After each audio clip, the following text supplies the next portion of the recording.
अस्सलाम वालेकुम दोस्तों, this is Taj Qureshi. I hope आप सब लोग ठीक होंगे। दोस्तों, मैं आज आपके लिए एक बहुत ही बड़ी ब्रेकिंग न्यूज़ लेके आया हूँ। बहुत ही अरसे से मेरे जो भाई हैं उनको इंतज़ार था, जो इस वक्त तुर्की में बैठे हुए हैं और वेट कर रहे हैं कि कब वो यूरोप में दाखिल हो सकें। तो उनके लिए ये बहुत ही अच्छी खबर है, और वो लोग जो पाकिस्तान से तुर्की आ रहे हैं, अभी अप्लाई नहीं कर रहे हैं, उनके लिए भी बहुत अच्छी खबर है। आगे जाने से पहले, खबर सुनाने से पहले, मैं आप सब भाइयों से गुजारिश है जो नए आने वाले हैं वो मेरे चैनल को सब्सक्राइब कर लें, ताकि मेरी हर आने वाली वीडियो आपको बखूबी पहुंच सके। दोस्तों, वह ये कि पिछले हफ्ते जुमरात जो गुजर चुकी है, क्या हुआ कि तुर्की के जो ट्रूप्स थे वो उन पे अटैक हुआ है, और जिसके नतीजे में 35 लोग जो हैं वो मारे गए। इसकी वजह से तुर्की प्रेसिडेंट ने जुम्मे के दिन ये ऐलान किया कि वो तुर्की का बॉर्डर खोलने जा रहे हैं जो यूरोप के साथ लगता है, यानी कि यूनान वाला बॉर्डर और बुल्गारिया वाला बॉर्डर खोलने जा रहे हैं। जैसे ये खबर आई तो पूरी दुनिया में ये खबर फैल गई, और सबसे ज़्यादा जो तशवीश हुई है वो यूरोपियन यूनियन को हुई है, क्योंकि यूरोपियन यूनियन से तुर्की का एक एग्रीमेंट हुआ था, जिसके मुताबिक यूरोपियन यूनियन तुर्की को $6 अरब देगा। उसकी वजह ये थी कि अगर तुर्की जो है रेफ्यूजीज को तुर्की में रोकता है और यूरोप में दाखिल नहीं होने देता तो उसको $6 अरब दिए जाएंगे। लेकिन इस हादसे के बाद तुर्की ने ये बिल्कुल परवाह नहीं की कि उसको पैसे मिलेंगे नहीं मिलेंगे, उसने फौरन बॉर्डर खोल दिए। और तुर्की का मकसद ये है कि जो लोग तुर्की में हैं, तकरीबन लगभग रेफ्यूजीज हैं, वो इसके अलावा हैं।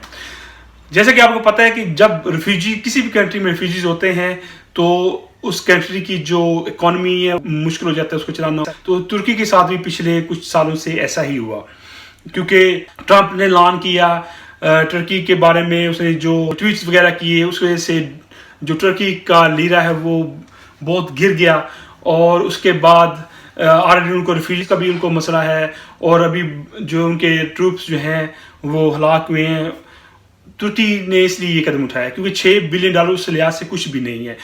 एक्चुअली तुर्की का जो मकसद यही है कि यूरोप को दिखाना कि देखो, अगर मैं इन लोगों को नहीं रोकूंगा तो तुम्हारा पूरा यूरोप जो है उसकी इकॉनमी डूब जाएगी। जैसे ये खबर आई तो सबसे पहले यूनान ने इस पे बहुत ही बैड रिएक्ट किया।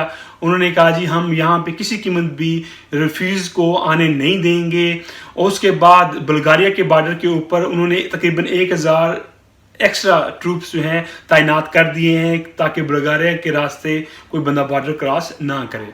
जैसा कि सब लोगों को इस खबर का इंतजार था, तो क्या हुआ, जैसे ये खबर आई, जैसे ही अर्दोगान साहब ने ये ऐलान किया कि हम बॉर्डर खोल देंगे, तो दूर दूर से लोग जो है इकट्ठे होना शुरू हो गए हैं बॉर्डर्स के ऊपर। और इस वक्त तकरीबन 4 से 4,500 लोग जो हैं ऑलरेडी यूनान में दाखिल हो चुके हैं। और कुछ जो खबरें आ रही हैं, जो मैंने लास्ट खबरें देखी हैं, उसमें ये हुआ है कि कुछ लोग जो हैं वो यूनान में इंटर हुए हैं। जब वो इंटर हो रहे थे सी के ज़रिए बोट्स पे, तो उनको वहाँ की जो लोकल इंतज़ामिया है, लोकल जो उनके लोग हैं, उन्होंने उनको रोक लिया बॉर्डर पे ही, उनको समंदर से बाहर नहीं आने दिया। ये जिस जगह मैं बात कर रहा हूँ ये लेस्बोस है, जो तुर्की के साथ उनका बॉर्डर लगता है। लेस्बोस एक यूनान का छोटा सा जजीरा है जहाँ पे एक कैंप है जिसका नाम है मोरिया कैंप। वहाँ पे इस वक्त तकरीबन 25,000 लोग उन्होंने रखे हुए हैं। हालांकि वो कैंप बहुत ही छोटा है, मैं खुद देख के आया हूँ, मैंने एक वीडियो भी बना रखी है उसके ऊपर। मैं दोबारा उसको रीलोड करूँगा ताकि आप सब लोग देख सकें, आपको पता चले जो लोग महाजिर वहाँ पे जाते हैं, रेफ्यूजी जाते हैं, सी के ज़रिए तुर्की का बॉर्डर क्रॉस करते हैं, उनके साथ वो क्या करते हैं और उनके साथ वहाँ पे कैसा उनका रवैया है।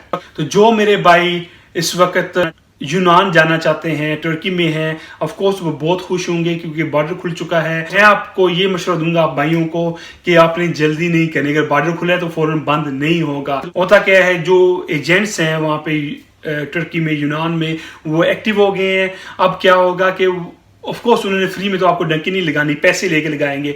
तो मैं आपको मशवरा दूंगा कि अभी बहुत सख्ती हुई है, रास्ते में रोका जा रहा है उनको। मैं आपको मशवरा दूंगा कि कुछ दिन और सब्र कर लें, ताकि ये जो गमो गुस्सा है ये ठंडा हो जाए लोगों का यूनान की तरफ और बुल्गारिया की तरफ।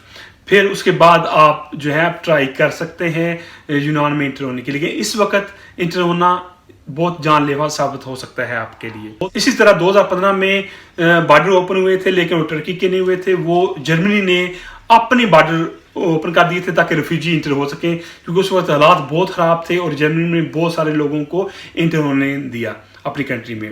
जैसा कि आपको पता है कि कम से कम 50 लाख इस वक्त महाजरीन हैं तुर्की में, और सब महाजर जो हैं वो यूरोप में दाखिल होना चाहते हैं, इसी वजह से वो तुर्की में रह रहे हैं।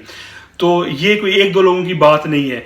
आपने सबसे पहले अपनी सेफ्टी देखनी है कि आपके लिए क्या सही है। इतने अरसे से, इतने महीनों से, इतने सालों से आप टर्की में कम से कम 1.5-2 साल से आप लोग रुके हुए हैं वहाँ पे, तो कोशिश ये करें कि थोड़ा और इंतजार करें ताकि आपकी जान ज़ाया ना हो।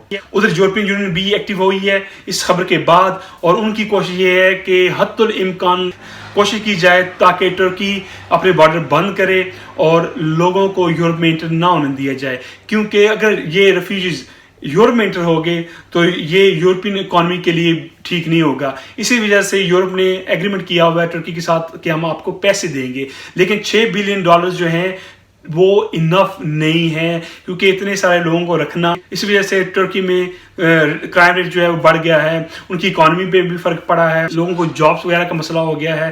पहले जो पाकिस्तान से या बांग्लादेश से या नेपाल वगैरह से लोग वहाँ पे रहते थे, वो $500 से $600 कमाते थे जो होटल्स वगैरह में काम करते हैं, उनको रिहायश वगैरह भी होटल देता था। लेकिन अब क्या हुआ है, जब से ये ज़्यादा माजिर यहाँ पे आए, उनकी अपनी इकॉनमी में जो है मसला हुआ है, उनकी अपनी इकॉनमी नीचे गई है, तो जॉब मिलना मुश्किल हो गई है। मैं इसके बाद एक और वीडियो बनाऊंगा, उसमें मैं आपको बताऊंगा कि जो लोग गैर किसी प्लानिंग से और ऐसी पैसे दे के बोट के जरिए डंकी लगा रहे हैं, उनके साथ क्या हो रहा है, और यूनान में जब इंटर होते हैं तो वहाँ पे क्या कर रहे हैं, उसके बाद उनको कहाँ पे लेके जाया जा रहा है। मैं नेक्स्ट वीडियो मेरी इसके ऊपर होगी। इस वक्त तुर्की में बैठे हुए हैं, डंकी लगाने की कोशिश कर रहे हैं या तैयारी कर रहे हैं। मेरी दुआएं उनके साथ हैं, अल्लाह पाक आप लोगों को कामयाब करे। लेकिन मेरे भाइयों, सबसे पहले आपने अपनी सेफ्टी देखनी है। आपने ये नहीं देखना हो कि ज़िंदगी एक दफ़ा मिलती है, ज़िंदगी अल्लाह ताला के हाथ में, अल्लाह ताला ने हमें एक बहुत बड़ा दिमाग दिया हुआ है, हमें इस दिमाग का इस्तेमाल करना है। अपनी सबसे पहले सेफ्टी करनी है, उसके बाद कोई भी आपने कदम वहाँ से उठाना है, जल्दबाजी नहीं करनी। अपनी राय का इज़हार कमेंट्स के थ्रू जरूर कीजिएगा। इंस्टाग्राम के थ्रू भी आप मुझसे रब्ता कर सकते हैं, आपने सवाल पूछ सकते हैं। मेरी आईडी आपको नीचे नजर आ रही होगी, आप जरूर इंस्टाग्राम पे मुझे फॉलो करें और जो भी आपके क्वेश्चन है मुझसे आप पूछ सकते हैं। तश कुरैशी को इजाज़त दें। अल्लाह हाफिज़।